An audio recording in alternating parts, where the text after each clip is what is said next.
Hello, everybody. Welcome to another episode of All Facts, No Cap. Today, we got NFL on CBS color analyst Charles Davis, somebody that I grew up watching all the way from the 90s to the 2000s. So it is definitely a pleasure to have you on, Charles. Hey, thanks for having me. I appreciate it. And I'm going to try and reverse the clock a little bit here. Do a little Benjamin Button because I'm now old. All good, man. I'm always with you. Hey, so I'm going to go ahead and just hop right in. You're a former DB, just like I am. And so obviously we're probably being a little bit of, homers and being a little bit partial to this question. But is defensive back the hardest position to play in the NFL right now? Oh, there's no doubt about it. And you were a heck of a lot better defensive back than I ever thought about being.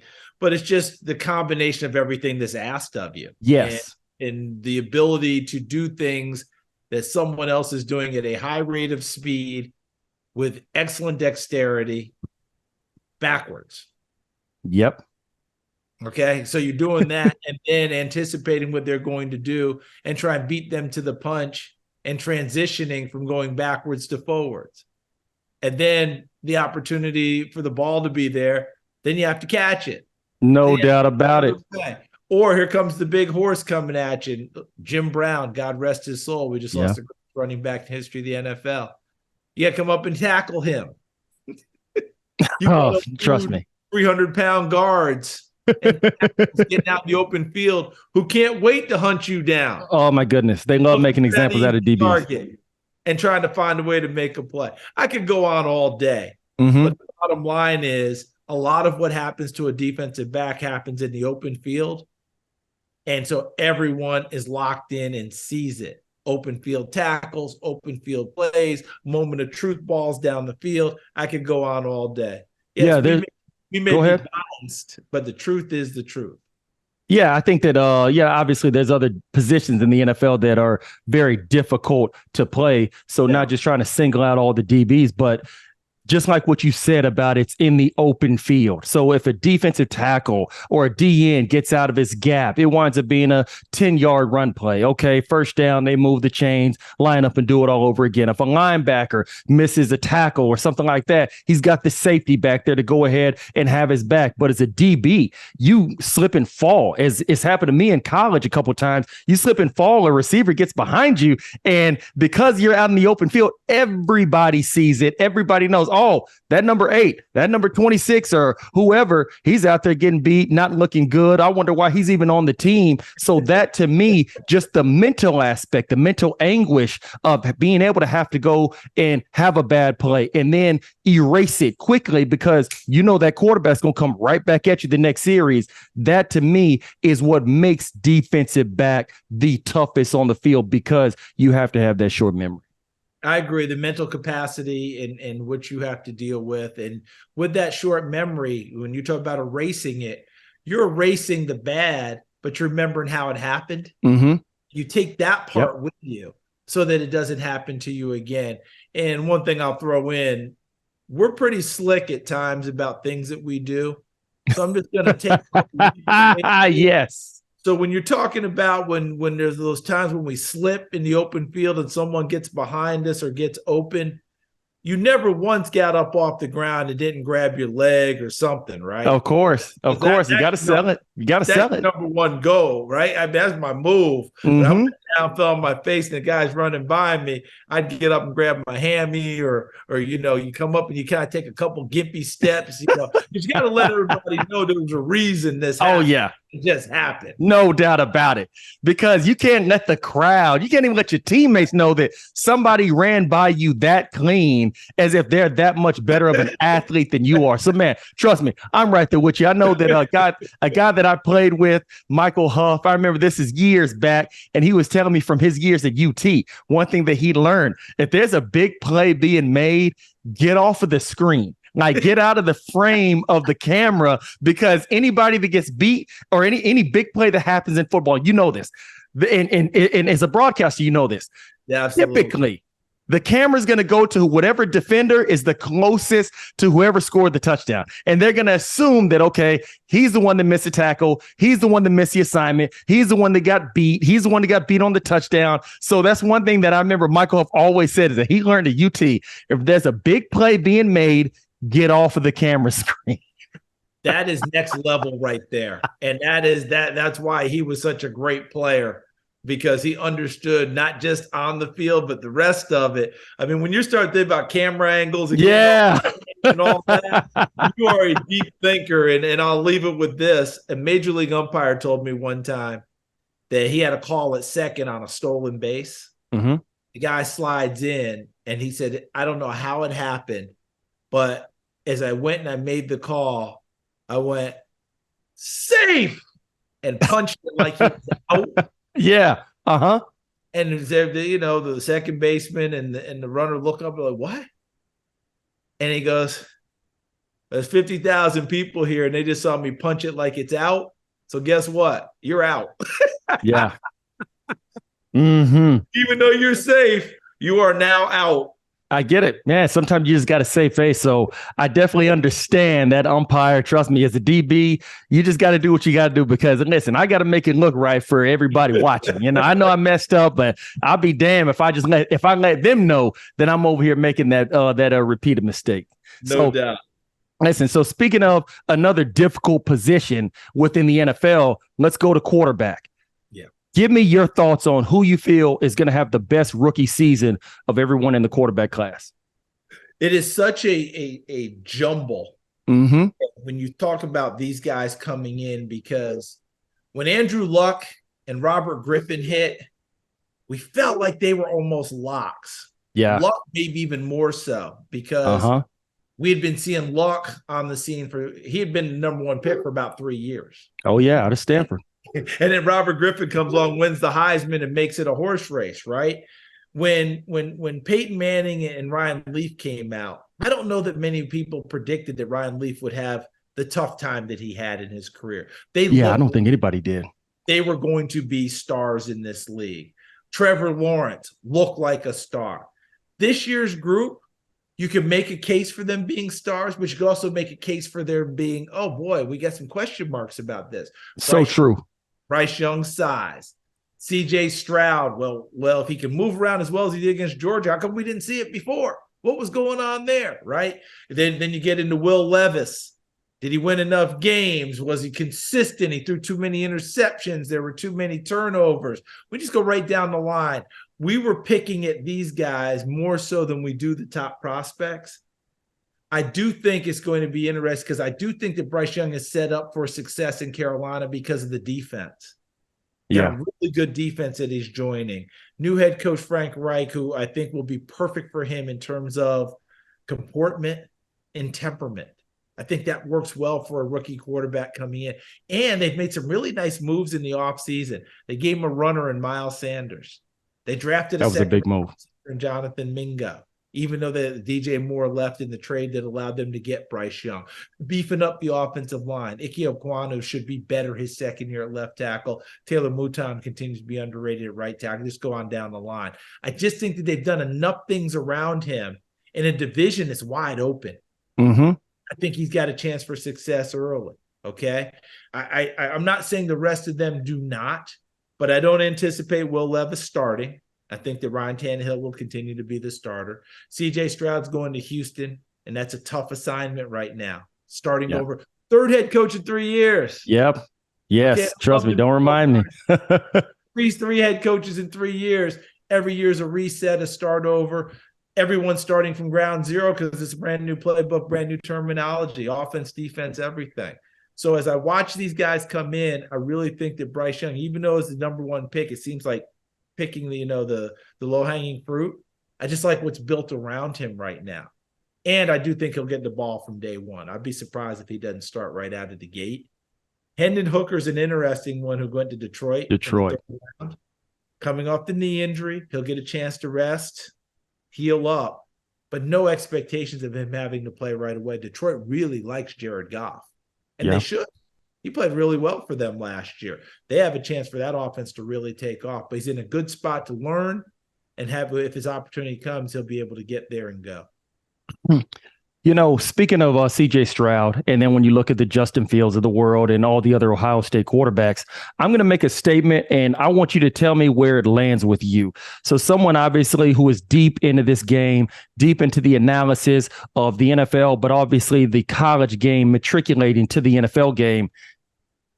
It's very difficult for me to judge Ohio State quarterbacks and evaluate them because you look at this year's draft, you look at Jackson Smith, and I don't want to say, I know I'm a mess up on his last name, but Jackson the first, exactly, the one who went to the Seattle Seahawks, the first receiver taken, and then you look at how they got Marvin Harrison Jr. coming up next year, and how last year you had my man out of the New York Jets, you had Garrett Wilson, Garrett Wilson, exactly, and Olave with the Saints, and whenever you go to a powerhouse school like that, you're throwing a first-round receivers. You have a first-round tackle. You have big running backs in the backfield that were 5-star recruits coming out of high school. So are you really a stud, or are you just simply throwing the better players everywhere around on the field than the opponents that you're going against? Where does that land with you, me making that statement?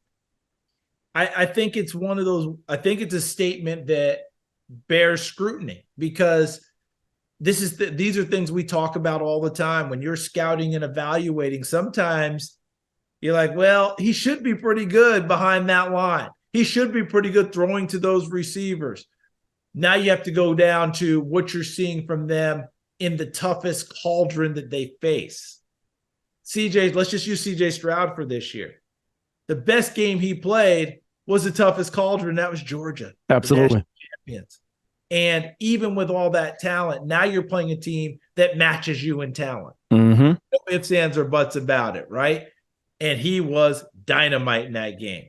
Yeah, Best game he had played. He had come off of a tough one against Michigan, didn't play up to the level. An Ohio State team that was good enough to win that game. The final score, I think, was bigger than what it really was, but doesn't matter. It looks like Michigan jumped on him pretty hard. To bounce back from that and play his best game, yes, the receivers are great. Yes, offensive line you have. We're going to say the same thing in a lot of ways about Bryce Young because he won the Heisman. Think of who he was throwing the football to. And Jameson Williams didn't get hurt till the end of the season. First round pick. Okay. Before that, you had, the Henry Ruggs of the world and, just go right on down the line. John Mechie, who's coming back this year off of the lymphoma, who's going to play, was a big time receiver and target for them. I don't ding them for playing with talent. I just want to see how they play when they play people who match their talent. Yeah. And that's what I've seen out of those guys. For an Ohio State quarterback, they've had that reputation, right? Do they blossom? Do they do this? Do they do that? Justin Fields is going to get some people around him starting this year in Chicago. Mm-hmm. They believed in him. They didn't trade him away. They didn't draft over him. They're trying to build up around him. Here's his opportunity. But Stroud is a natural thrower of the football. I mean, he is pure, and his footwork. Watch him when he gets away from the center, how easy he gets to the spots he needs to get to. When he has to throw to the left, he knows how to get there to open himself up and throw. Throwing to the right, make every throw that you want. Does he have a howitzer? No, but he's got stronger than I think people give him credit for. Yeah, I think that that was something that I've always kind of wondered, because when you really look at the top quarterbacks in the NFL, they don't typically come from powerhouses. Like you were just mentioning Andrew Luck. He went to Stanford, where they got the pro-style run game. They had Christian McCaffrey. They had Toby Gerhardt. Stanford is more known for offensive linemen or, maybe a D tackle or a running back. And then you look at Big Ben. He came out of Miami of Ohio. You look at Aaron Rodgers coming out of Cal. Tom Brady at Michigan. But Michigan wasn't necessarily just supreme for... Yeah, the college football playoff, even though they didn't have it back then, but the BCS and things like that. So that, to me, I've always wondered, is there a sort of correlation, and the better quarterbacks come from schools, they come from situations where they don't have all of that great talent around them, where they have to just figure it out, so to speak? I think there's a combination in there. I really do. I think what you're talking about, sometimes we will see quarterbacks who are less talented, who are brought along by a really talented ball club. Yeah. You'll see it at an Alabama. You'll see it at an Ohio State. You'll see it at a Michigan now. You'll see it at all these schools. They're at the top level, top of the food chain. Sometimes the quarterback isn't that guy. Mm-hmm. Other times, though, with these teams where that quarterback is the difference for them. Even though there's a bunch of talent around, if you're playing in the Big Ten, if you're playing in the SEC, if you're playing in the Pac-12, you're meeting some dudes week Yes, in and you week are. out. And every single conference wants to boast of, we've got this and we've got that, and everybody fights it all out. The best teams are the best teams are the best teams. I'm fully convinced the best teams in the Pac-12 can go play in the SEC and vice versa. The best teams in the Big Ten can go play in the Big 12 and vice versa. Style of play may be a little bit different, but it weeds itself out. So what I'm trying to say is, with these quarterbacks, do they have that it factor? Mm-hmm. You can take a great team and make them exceptional? Do they have that it factor to take an average team and make them better? Eli Manning was one of those people. That team he played on, they won the NFC West. All right, with Eli, because he made plays in the clutch. He did that against teams that you would say probably are better talented than they were, and LSU and Alabama, teams of that nature. He made them competitive and beat those teams. Sometimes they have that, and it comes from all stripes. It absolutely does. It can be the bigger school, and as you've noted, it can be others. Look, Bart Starr is a professional football Hall of Famer with the Green Bay Packers. God rest his soul. He came out of Alabama, so everybody goes, I played out there. He was a 17th round pick. Say that with me now. 17th round pick. Good Lord. Had gotten benched his senior year at Alabama. Had to fight his way back and make his way back, ends up being a Pro Football Hall of Famer. So even the bigger school guys sometimes run into some how would I call it? So some challenges. Yeah, adversity. Right? Some adversity. They run into the wall occasionally.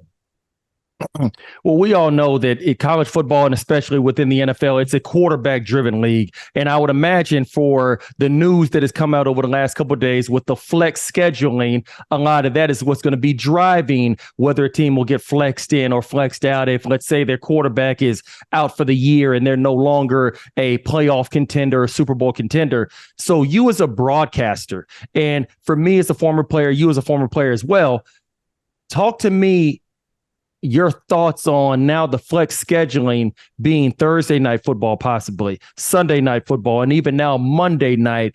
Talk to me your thoughts on that. I always struggle with my worries about the people who are going to the game. Our in-studio audience, for lack of a better term, right? 60, 70,000 people who have made plans, want to be there. You might have bought that ticket for your kid for their birthday, and now you're taking 4 friends. Any number of things. And all of a sudden you go for, well, we're not playing that day, we're playing, and now your schedule may not fit that. Absolutely. Always feel for those people. I absolutely do. If you're not planning to go to the game, though, and you're sitting at home, you just want the best game. Can absolutely. I have the flex? Please give me the flex. This is a bad matchup. Bring somebody else in here. Make it better for me. The Thursday night flex is the one that concerns me the most. Me too. Because we're Saturday, if we're doing it on a Sunday and you flex from Sunday night to Sunday afternoon, you don't have to change your plans that much. You're still there, right? There can be some change, but it's not as abrupt. Thursday night, that's a big one. Now, the beauty is, I tried to examine this. It's this one in the first go round. This is where I think the league got it right. Normally, our flex is within like 2 weeks. Yeah, Sunday Night Football. This is 28 days. Yes, that to me was the most intriguing nugget. 28 days. Now, I don't know about you. I would say that you would have a better shot at this than me. But I am not Madame Cleo, where I can look 28 days in advance. Exactly. And know the matchup I want to flex. So I do think that this year, I think there's a very good chance that the flex is on the table and it doesn't even get used. Good point. I was kind of thinking the same thing. Now, I'm also wondering, though, since the flex is on the table, that we go a year, we go 2 years. doesn't really get used. And then we find out at league meetings, oh, yeah, for the Thursday night, remember we were flexing at 28 days? We're going to flex at 14. Mm-hmm. Now we start to get – it's a slippery slope, yes. They have put it in, and then they're able to condition it to where, hey, first two, we never even used it. The flex is, it's probably not even going to be used. But if you change the dates, now I'm not saying they will, but I'm just trying to anticipate if you put it in for 28 days, who's really looking at 28 days and saying, well, I think we got to flex out of that game because in a month, I know what it's going to look like. Yeah, I think it's just going to be very difficult to be able to do it. This first year, we won't see much, if any. I'm leaning towards no flexing on Thursday night this first year. I would definitely agree with that sentiment just because it's 28 days away. And we know how it's a quarterback-driven league. If all of a sudden your quarterback gets injured where he's out for the season in week number 10, where you're no longer now in playoff contention. Well, okay, but 28 days away, if you got to go ahead and make that stalemate as far as, okay, we got to flex it in within 28 days. Well, in 14 days, guy may tear his ACL. Nobody wants to watch that team anymore. So that's why I think having it be from such a far out label, that to me, it becomes a slippery slope. And then I think from a player's perspective, and you know this, I'm not trying to play on Thursday when I just got my body back, probably Thursday morning. Especially, for us, we're out there, we're DBs, so we don't hit as much as the guys in the trenches. But for those boys that are banging up front, they're not even physically ready to play until probably Friday. They may sit out of practice on Wednesday. Thursday, they may do some light. Friday, they're ready to go ahead and start to at least try to rev it up a little bit. And then, Sunday's the game. But now, with it being on Thursday, that to me, as a player, I never liked Thursday games. I never did. And so that's where I'm looking at the schedule release. It came out just a couple weeks ago. And I now, okay, we got Green Bay. We got Minnesota. We got the 49ers here. Okay, we got a Sunday night game there. Okay, we got a Monday night game there. And then now all of a sudden you tell me November 1st, oh yeah, you guys are playing on Thursday night on November 30th. And it might be your second Thursday. Yeah, now we can do two. Yeah, so which you never had before. Remember, you would, if your Thursday was on the schedule, you could identify it. Exactly. Go, okay, that's it. I'm good, unless you had a Thanksgiving Day game. But if you had that you still were going to get a week or more before you're going to play your next game. So that was never going to be like, if you get that second one and it was Thanksgiving, they still gave you that time. You still got absolutely the week to get ready to go, or the normal week or more after it. Yeah, so to me, I think that from a player's perspective, that's something that would annoy me, because why the hell do we do the schedule release just a couple weeks ago? If now all of a sudden you're telling me that the schedule is fluid, it's not written in pen, it's not written in stone anymore. Now it's fluid. So I understand it. The NFL is all about, it's a business. We all know that. It's all about money. They want to make sure that they are putting forth the best product for the fans. I get that. I understand that, because without it being a $1 billion industry, without it being able to generate as much revenue, the contracts for the players wouldn't be as high. They wouldn't be as lucrative. So I understand all that from a player standpoint. Man, being flexed into a Thursday game when you were under the impression that you're playing on Sunday, that would annoy me, Charles. That would annoy me. Listen, you've lived it. you understand, minus the flex. Yeah. You've lived the Thursday. You've lived the Monday night game, come back and have to play on a Sunday and go from one coast to the other. You've lived where you've had to be out there for 2 weeks because you were going east, right? And I got to stay there for 2 weeks, or you were going west and you got to stay there for 2 weeks because otherwise the time zone will jump on you. When we were in college, and remember, I was a college player, you're an NFL player, so I don't want anyone to watch this and go, boy, Davis trying to pass himself off as something he didn't do. Oh, no, you good, man. That's straight, right? But fluid for us on schedule meant, hey, I thought we were playing at 1. Now we're playing at 4 because TV yard game. That was fluid. Mm-hmm. They never changed. In the NFL, now you've got the flex scheduling where the day can possibly change on you, and it changes your ramp up and getting ready. And as you noted, if you're coming off of a Thursday, if you're coming off of a bruising game, if you're coming off of a crazy road trip, if you're coming off of – that's why I always talk about these teams that are at the top of the food chain in the NFL and consistently stay there. They don't get enough credit for handling the vagaries of an NFL schedule. Because if you are a good team in the NFL, it is rare that you will play a steady diet of 1 p.m. Eastern time on Sunday. Very true. You're going to play a lot of primetime games. You're playing primetime. You're playing 4:05. You're playing Thursday night. You're playing Sunday night. You're playing Monday. You're playing Thanksgiving. You're playing Christmas. Your week is never the same. Never.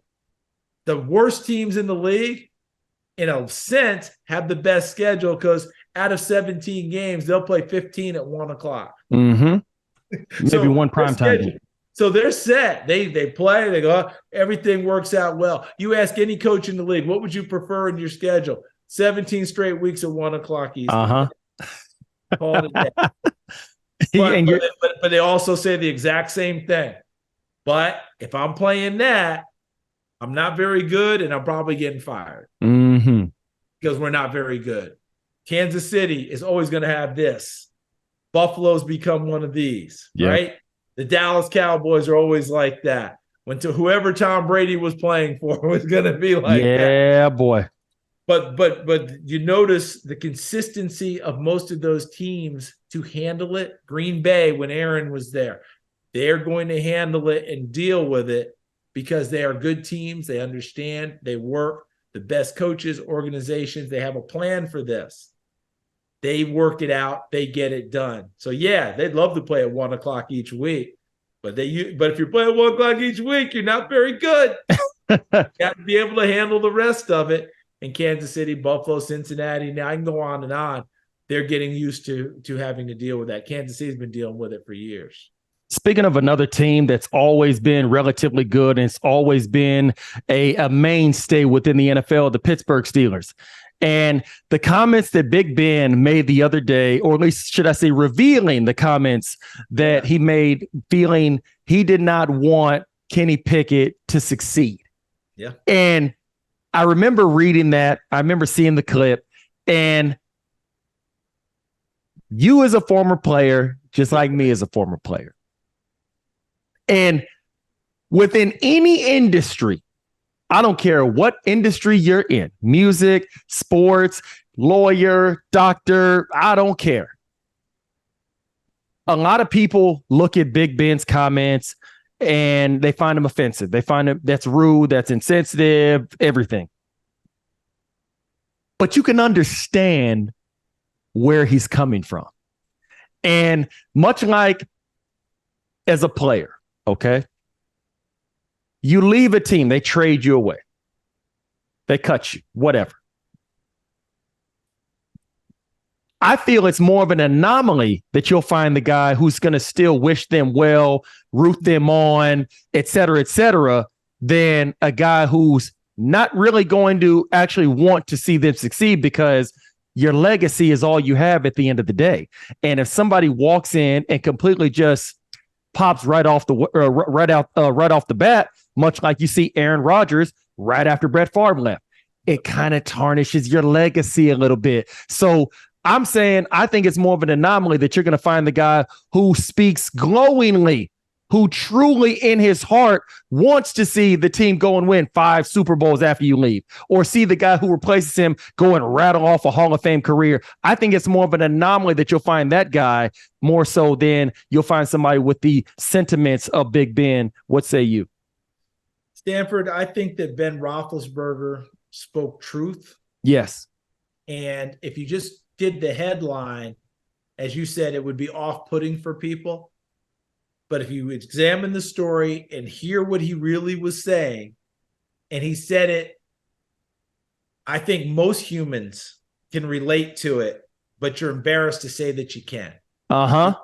Because we are taught to boost up our fellow person, right? to support them, to do all the things. And let's be honest about it. You almost feel ashamed when you realize you're really not rooting for them to be better than you. Of course not. You're almost in the room like, oh, because it's real, right? Yeah. You don't want to be forgotten. Mm-hmm. You've established a legacy, for lack of a better word, that you think is pretty good. And now all of a sudden people are flocking to the other person and, oh, yeah, you were pretty good too, but boy, is he playing well. It hurts. It's hard. It's difficult. I just think when he said it, for him to reveal that level, that depth, he said what people should be able to relate to and understand. Oh, absolutely. Easily. I applauded him in a big way for that vulnerability, being that raw and that honest and that open. But I think that he's already come to peace with it, which is why he was saying, he understands that he's going to the Professional Football Hall of Fame. He understands that he will always have a huge place in the Pittsburgh pantheon of their greats. Yes. But when you first get out of the game, it's tough. You can relate to it. You can tell people, look, as I got out of college and didn't make it in the NFL, my first game back at the University of Tennessee, I saw someone wearing my number. What are they doing in my number? Mm-hmm. Okay? Hard, the adjustment. And I wasn't even talking NFL level where I was a Pro Bowler, a Hall of Famer. Oh, it's a lot. I just couldn't believe his level of vulnerability. I'm going to use that word again, to be able to put it out there. And that is the truth. Do you want others to succeed? Yeah, but not. I still want not more than you. Yeah, absolutely. I still want to be forgotten. I still want people to put my name next to there. If they're doing well, I still want them to say my name. Mm-hmm. I want them to say my accomplishments are there. That's human. That's human nature. It doesn't have to be sports. Anyone who's watching us, pick your profession. Do you want someone to bypass you in your profession? Yeah, I think that most people wouldn't. And I think that no, we want to be that person. We want to be that gold standard. And when we get out, we don't want someone to just immediately jump in and take it and go beyond it, because then it feels like what we did before wasn't all that great. You always want to be remembered. That's how it is. So I couldn't believe that he did it, just because we're not used to us revealing that much in depth of that. What we're used to is, yeah, I'm so happy for you, Kenny Pickett. I want you to continue the legacy in Pittsburgh. Keep doing your thing, the whole deal. For him to say what he said what was real. Mm-hmm. That one really struck me. And I'm not near Ben now, but I would just look at him and you talk about respect. Much respect, yeah. Deal. You said what people think and what you're dealing with. He doesn't wish Kenny Pickett any bad luck. He doesn't want him not to play well. That's just how he felt at the time. And we've all been there. Absolutely. Every single human being I think that I know has been there in some form or another. And I think that for anybody that wants to push back on that or wants to find fault in that, I would just simply ask them this. Who do you know that actually is married? They are in a long-term relationship. And then all of a sudden, they are no longer with that partner. They're no longer with that significant other and are elated, not happy, elated that their significant other has now found a new true love that's so great, so powerful that they just simply, that was just Stan. That was just some guy that I used to date. Like, I don't know of anybody who truly is married in a relationship with their enchanted love. And then let's say it doesn't work out and your significant other now finds another greater, powerful, more deeper love to the point to where now they viewed their relationship with you as insignificant. I don't know of anybody who's going to be elated to hear that their former partner is now over the moon in love and happy. You may do the public, I'm very happy for you, and then go and be in the fetal position in a dark room for about 3 days. Exactly. This is what we do, though. And I will tell you, Stanford, for me, in my career, I can just say, if I'm going to be open and honest about it, I remember earlier in my career when other people would get opportunities that I wanted or thought I should have or what have you, or they replaced me in certain things. Man, I rooted hard for them not to be as good. Like I was like, oh, now I It's did human that. nature. Trust me, I've been there. I did it. I know exactly what you mean. Did internally, right? And I really didn't have that. And I remember meeting with someone and what have you, and blah, blah, blah. Well, look, the bottom line is, even if I know now that this person could bypass me or my job could quote unquote be in jeopardy, if I'm asked to help, I help. The best things in my world have happened since I let go of hoarding my position and just saying, I'm going to be the best I can be. And hopefully that works out. Mm-hmm. Now, is that easy? No. Am I sitting here like it's a piece of cake? Absolutely not. There's times when you just, but the best things have happened in my world when, hey, I've helped this person. They need something. They need advice. They need this. They need that. Because people helped me along the way too. And when I look back on my career, some people helped me along the way. I may have ended up in a position that they may have wanted as well. So I had to learn all of that. Bottom line, though, is I'm not sitting here like, oh, that's a piece of cake. I could do that. No, it's hard. It is hard to do. There's times when it's really hard to do. When they tell you, hey, we want this person to kind of shadow you around. I remember one of my colleagues told me years ago, hey, when they start having someone shadow you, you know what they're doing? That person's going to replace you. Yeah, that's like drafting the young guy in the first round or the second round and you're the veteran. Take him under your wings. Yeah, absolutely. How to do that. And guess what? We're cutting you in 3 weeks. So that is a difficult deal. But you know something? I've learned that a lot of that is inevitable.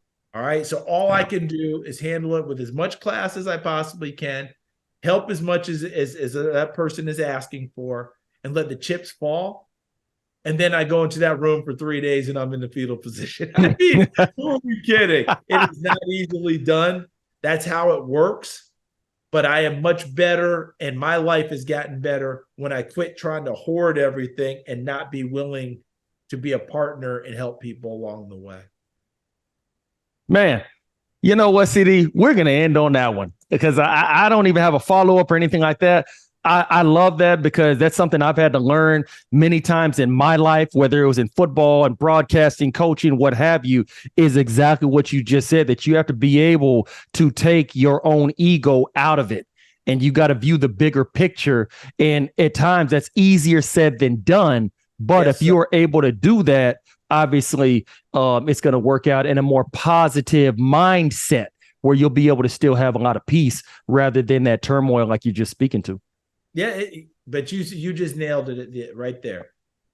Most of the time is much easier said than done, but that's life. Life is tough. Life is not easy in a lot of ways. How are we going to handle that with each other and try and do the right thing? I try to.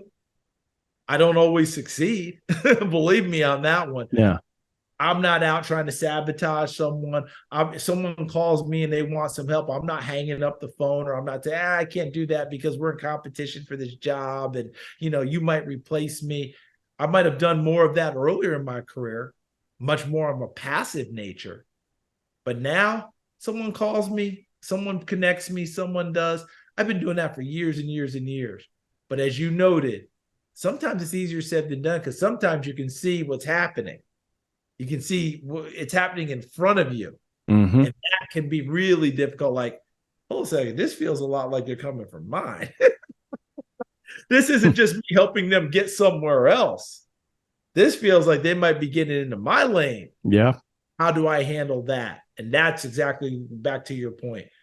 That's much easier said than done.